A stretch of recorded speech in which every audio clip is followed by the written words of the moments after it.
সমাবেশটি ছিল আওয়ামী লীগকে নিষিদ্ধ করার জন্য। এই সমাবেশ থেকে দলটির আহ্বায়ক নাহিদ ইসলাম আহ্বান করেছেন আওয়ামী লীগের বিচার নিশ্চিতে, আওয়ামী লীগকে নিষিদ্ধ করার জন্য পাড়ায় মহল্লায় বিচারের জন্য আদালত, আর আওয়ামী লীগকে নিষিদ্ধ করার জন্য ফ্যাসিবাদ বিরোধী মঞ্চ করার কথা বলেছেন। আপনি কি মনে করেন এই যে 2000 লোকের উপস্থিতি দিয়ে তারা এত বড় একটি দলকে নিষিদ্ধ করতে পারবে, বা এই দাবিটা তারা আদায় করে নিতে পারবে কিনা? পাশাপাশি আওয়ামী লীগ আসলে নিষিদ্ধ হলে এনসিপির আসলে লাভটা কি, আর না করতে পারলে তাদের ক্ষতিটা কি হবে? শুনেন, এটা তো একটা রাজনৈতিক দল, এবং একটা রাজনৈতিক দলের পক্ষ থেকে একটা দাবি তোলা হয়েছে। এই দাবি তোলার জন্য ওই দলের সমর্থক কত আছে, ওই দলের জনসভায় কত লোক হয়, এটা গুরুত্বপূর্ণ না। গুরুত্বপূর্ণ হচ্ছে যে দাবিটা আসলে কি, দাবিটা কি লজিক্যাল, দাবিটা কি বাস্তবায়নযোগ্য, এটা হলো মূল গুরুত্বপূর্ণ। সেক্ষেত্রে এনসিপির রাজনীতি হলো এটা। এনসিপির মিটিংয়ের লোক কম হচ্ছে, এর মানে এনসিপির প্রতি মানুষের আগ্রহ কমে যাচ্ছে, এনসিপির মানে জনসমর্থন ধীরে ধীরে হ্রাস পাচ্ছে, যে কারণে লোক কম হয়েছে। যাও হয়েছে, আপনি যে 2000-এর কথা বললেন, এটা নিয়েও কিন্তু আমি সামাজিক মাধ্যমে বেশ কিছু ভিডিও দেখলাম। সেই ভিডিওগুলোতে আমি দেখলাম যে অনেকে বলছে তারা যে কেন এসেছে, কোথায় এসেছে, কী কারণে এসেছে, কেউ বলতে পারে না। বলছে বড় ভাই বললো চল একটা মিটিং করতে হবে, তারা মিটিংয়ে এসে হাজির হয়েছে। অনেক মহিলা আসছে, তারা বলতেও পারে না কোথায় আসছে, তারা বলে কি যে আমরা আসছি, আমাদেরকে 100 না 200 টাকা দেওয়া হয়েছে, এগুলি বলছে। এগুলো বানানোও হতে পারে, আমি জানি না এটা আসলে সত্য কি অসত্য, অথবা এটা কি মানে ক্রিয়েটেড কিনা, অথবা অন্য কোনো সবার কিনা, আমি জানি না। কিন্তু ওখানে তারা এটা উল্লেখ করেছে এই ধরনের ঘটনা। তো সেই হিসাবে এটা একটা মানে এনসিপির জনপ্রিয়তার দিকে একটা ধারণা পাওয়া যায়, এবং এটা হতাশাব্যঞ্জক। এনসিপির জনসভার লোকজন কম হচ্ছে, এটা আমি ব্যক্তিগতভাবে দুঃখিত হয়েছি। আমি দুঃখিত হয়েছি এই কারণে, আমি এই দলটাকে নিয়ে আশাবাদী ছিলাম। আমার প্রত্যাশা ছিল, আমি চেয়েছিলাম মনে মনে যে এই দলটা একটা বড় দলে পরিণত হোক, কিন্তু সেটা তো হয়নি। এবং এটা যে এত দ্রুত একটা ক্ষুদ্র দলে পরিণত হবে, এটা আমার চিন্তার বাইরে ছিল। কিন্তু বাস্তবতা তাই যে তারা খুব দ্রুত একটা মানে জনসমর্থনহীন একটা দলে পরিণত হয়েছে।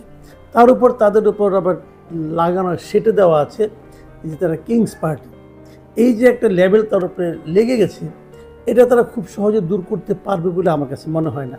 কারণ কিংস পার্টি হলে পরে যে সমস্ত প্রাতিষ্ঠানিক অথবা প্রশাসনিক সুযোগ সুবিধা পাওয়া যায়, তারা সেই সমস্ত সুযোগ সুবিধা খুব এনজয় করছে।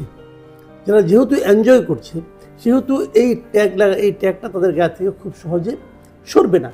যতদিন এটা না সরবে, ততদিন তার দলটা জনসমর্থনের বিবেচনায় আরও ফুলে ফেঁপে উঠবে, এরকম মনে করারও কোনো কারণ নাই।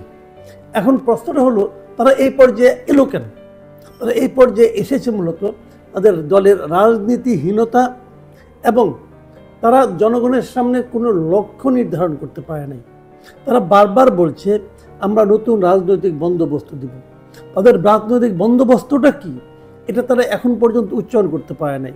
ফেব্রুয়ারি 28 তারিখে দলটা গঠিত হয়েছে, এখন পর্যন্ত কেউ জানে না এই দলের গঠনতন্ত্র কি, লক্ষ্য উদ্দেশ্য কি, ম্যানিফেস্টো কি, কেউ জানে না। কিন্তু কারণ এটা বানাইতেই পারে নাই। তো এই দল আসলে আমি কোনো সম্ভাবনা এখন আর দেখি নাই দলের। এখন বলবেন যে এত ছোট দল, তারা আওয়ামী লীগের নিষিদ্ধ চাচ্ছে কেন? তারা চাচ্ছে এই কারণে, তারা মোটামুটি বুদ্ধিমান মানে মেধাবী আছে আমি মনে করি। তারা এই কারণে যাচ্ছে, এই মুহূর্তে তাদের সামনে আসলে আর কোনো রাজনীতি নাই। পপুলার রাজনীতি হলো আওয়ামী লীগকে নিষিদ্ধ করতে হবে, এবং এই আওয়ামী লীগকে নিষিদ্ধ করার দাবি নিয়ে তারা অগ্রসর হচ্ছে এই কারণে যে তারা জানে যে এখনও সাধারণ মানুষের মধ্যে আওয়ামী বিরোধী সেন্টিমেন্টটা কাজ করে। সেই সেন্টিমেন্টকে তারা সামনে নিয়ে আসার চেষ্টা করছে। তারা ভাবছে এটা করে তারা করতে পারবে। কিন্তু এতে যেটা হচ্ছে, যখন লোকে দেখছে 2000 লোক দাবি করছে 2 কোটির লোকের জনসমর্থন মানে আপনার সম্বলিত একটা দলকে নিষিদ্ধ করতে হবে, তখন আরেকটা কৌতুকের অবতারণা হচ্ছে, এবং সেই কৌতুক তারা করে যাচ্ছে ক্রমাগত। এবং এটা যতই করতে থাকবে, তারা ততই কিন্তু মানুষের কাছে হাস্যকর পরিণত হতে থাকবে। আওয়ামী লীগকে নিষিদ্ধ করা অবশ্যই সম্ভব না তা না, উচিত কি উচিত না সেটা কিন্তু আমি বলি নাই। আমি বলছি নিষিদ্ধ করা সম্ভব। একটা রাজনৈতিক দলকে নিষিদ্ধ করা যায় মোটামুটি তিন ভাবে। এক ভাব হলো সরকারের নির্বাহী আদেশে, সেটাই সরকার যে কোনো সময় করতে পারে। এটা আফটার ইফেক্ট কী হবে সেটা সরকার বুঝবে, বাট চাইলে সরকার পারে। দ্বিতীয় পদ্ধতি হলো বিচার বিভাগীয় সিদ্ধান্তের। মনে করেন আওয়ামী লীগের কর্মকাণ্ড নিয়ে কেউ বিচার বিভাগের কাছে গেল, বিচার বিভাগটা শুনানি করলো, ভালো মন্দ বিচার করলো, করে তারা সিদ্ধান্ত দিল যে এই দলটাকে রাজনীতি করতে দেওয়া যায় না। আর তৃতীয় একটা পদ্ধতি হলো যে জনগণ যদি আওয়ামী লীগকে প্রত্যাখ্যান করে তাহলে আওয়ামী লীগ ধীরে ধীরে মরে যাবে। তো আওয়ামী লীগের বাংলাদেশের সামাজিক বাস্তবতায় আওয়ামী লীগের মানে এত ব্যাপক একটা উপস্থিতি সারা দেশে যে প্রথম দুই উপায় নিষিদ্ধ করা আসলে কঠিন। মানে মানে আপনার নির্বাহী আদেশে নিষিদ্ধ করলে এটা ফল খুব ভালো হবে বলে আমি মনে করি না। কাজে এখন একমাত্র যদি জনগণ প্রত্যাখ্যান করে, জনগণ প্রত্যাখ্যান করবে কখন?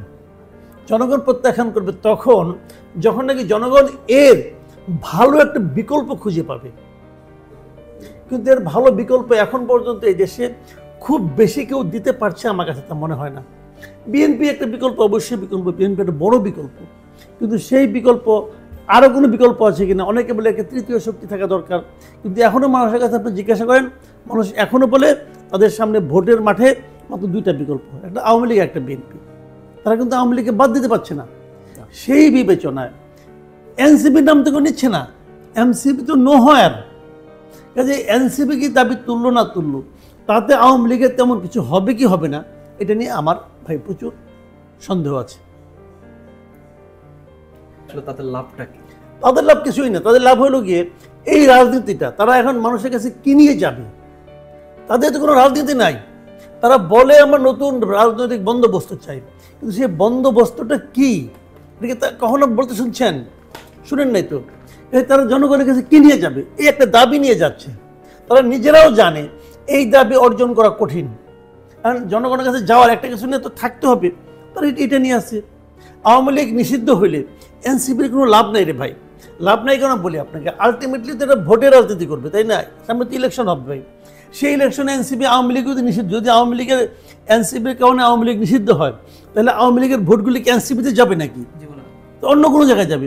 ওটা তো এনসিপির জন্য আরো বড় ক্ষতি। আপনি দেখেন এই জায়গায় বিএনপি কিন্তু একটা চমৎকার বুদ্ধি দিয়েছে, সে কিন্তু আওয়ামী লীগের নিষিদ্ধের কথা বলে না, অথচ আওয়ামী লীগ নিষিদ্ধ হলে সবচেয়ে লাভ হওয়ার কথা বিএনপির। বিএনপি চুপ করে বসে রয়েছে।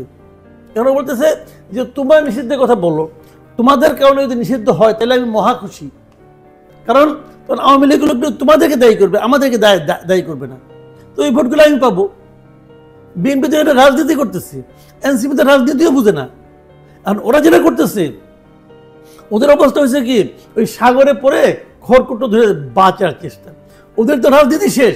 ওদের লিডাররা এমন এমন সব অপকর্মের সঙ্গে জড়াই গেছে, এমন এমন সব কর্মকাণ্ডের সঙ্গে তারা জড়াই গেছে যে ওদেরকে দেখলে মানুষ আর আগের মতো উদ্বেলিত হয় না। তো এখন তারা তাদের রাজনীতি তারা মানুষের কাছে যাবে কি নিয়ে এই একটা ইস্যু বের করছে, আওয়ামী লীগকে নিষিদ্ধ করতে হবে, যেটা নাকি একটা প্রায় ইম্পসিবল ইস্যু। এই জন্য নিয়েছে যে এই ইস্যুও শেষ হবে না, তাদের বলাও চলতে থাকবে। নির্বাচনে তারা অংশ নিলে এই দাবি নিয়ে অগ্রসর হবে, তখন তাদের কিছু একটা লাভ হবে, যে বলবে আওয়ামী লীগ এত অত্যাচার করছে, যারা আওয়ামী লীগ যারা টর্চার্ড হয়েছে তারা হয়তো ভাববে তাহলে হয়তো এনসিপি একটা বিকল্প হতে পারে। এই আর কিছু না।